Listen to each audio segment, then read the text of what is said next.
out of the religious context, see him as that kind of spiritual teacher of the way of the heart. So Jesus said something very interesting. Alayhi salam. Jesus said, "You shall know them by their fruits." By their fruits. You shall know them by their fruits. And when I look at the movement of the son and grandson of the Rambam, I don't see really impressive fruits. I tried to read the treatise of the Pool. Our friend translated it. What's his name? Paul Fenton. Paul Fenton. Yeah, but I didn't find it a very interesting book. I read Sufi poets like Rumi. I read philosophy of Ibn Arabi, and maybe reminds me a little bit of some of the inspiration in the Zohar. But really, when I look for the fruits of relationship to a spiritual master, relationship to a brotherhood, to the other members, music, dance, storytelling is a way of teaching. Poetry is missing in this case, but all the other ingredients, I see Hasidut, I see Hasidism.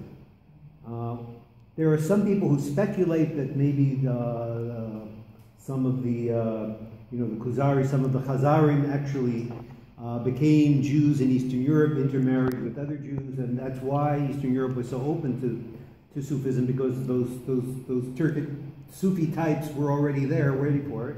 And other people see this as very threatening to Judaism, because anti-Semites use this, blah, blah, blah, blah, blah, to say, oh, you're not all descendants of Jacob. Okay, whatever, set that aside.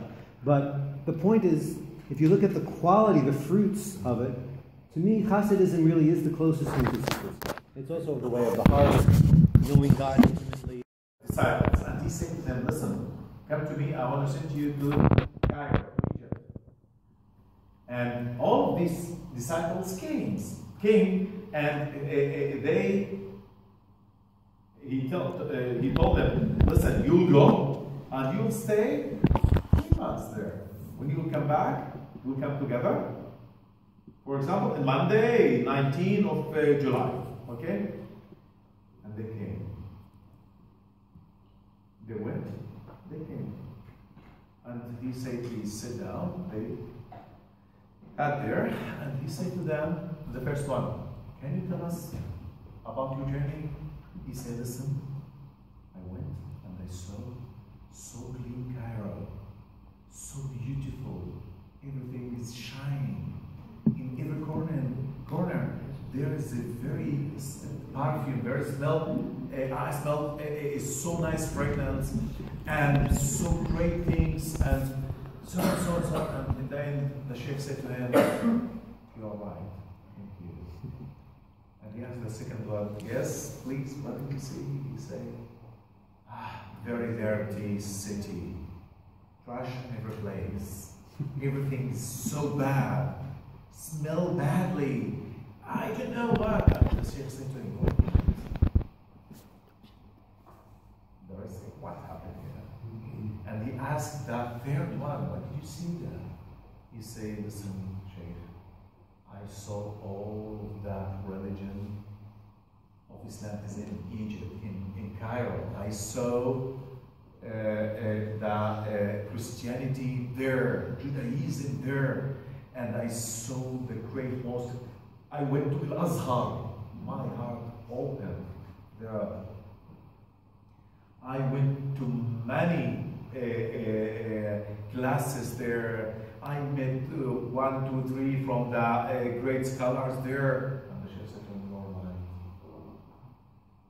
And he said, "Yes, son, what do you see there?" He said, "Listen, they are pagans. There's no religion.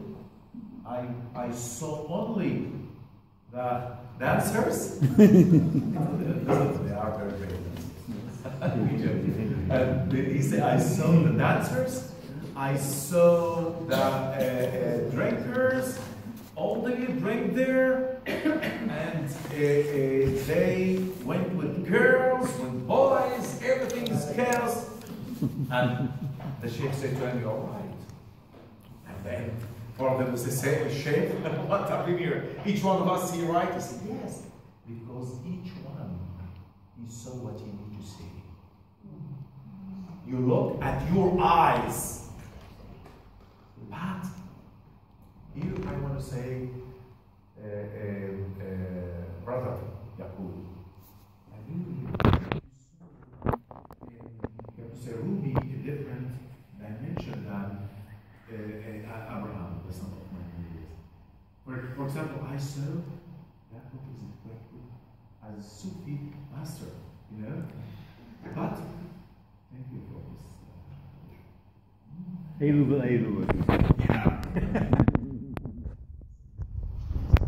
Teaching, so in books, okay. We have people seriously studying the turning of the Mevlevi dervishes and seriously following Sufi sheikhs in America and other places. Yeah. In what ways is Western interest in Sufism supportive of a Sufi reawakening in the world of Islam, and in what ways is it a negative influence? In what ways is it positive, and what ways is it negative? It's you know, I'm in connection with the Inayati order there. It's the biggest order and the first non-Islamic Sufi order in modern history. Is that not a Islamic Sufi order, but they are a good people. For example, I'm in a good connection with David Less. He is one of the murshids or the teachers of this order. Listen, for me, it's so different, very different than the Eastern Sufis, but they spread the ethical values and the great teachings. They make lots of teachings, you know. They gave me a place to teach the Eastern Sufis, you know, or Sufism. And I taught it in Arabic, and it's on the internet, you can go there, see it. And soon I'll begin to teach the 99 names. From the, yes, many people do this. Soon, in mid of June, I'll begin to teach this. Not only there. It's a very, very important to understand them and to know them better. I don't think they can help the East to revive. Because, well, let's look at this.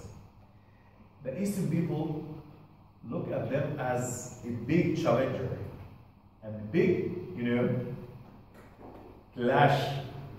Competition, right. Then, I think it cannot help, but in the long term, because the way of their teaching is very great.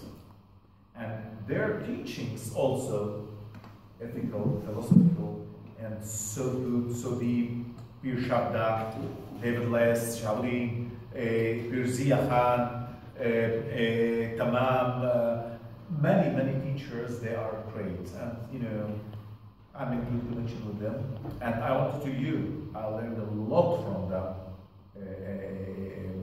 Well, in these 2 years, I learned a lot how to be in connection with them and with myself. I have the Eastern teachings, but the Western teachings, it's very important to the Easterns to study the Western teachings, because you can break the gap between the East and the West, and you can create a good bridge between both sides. Just maybe a question about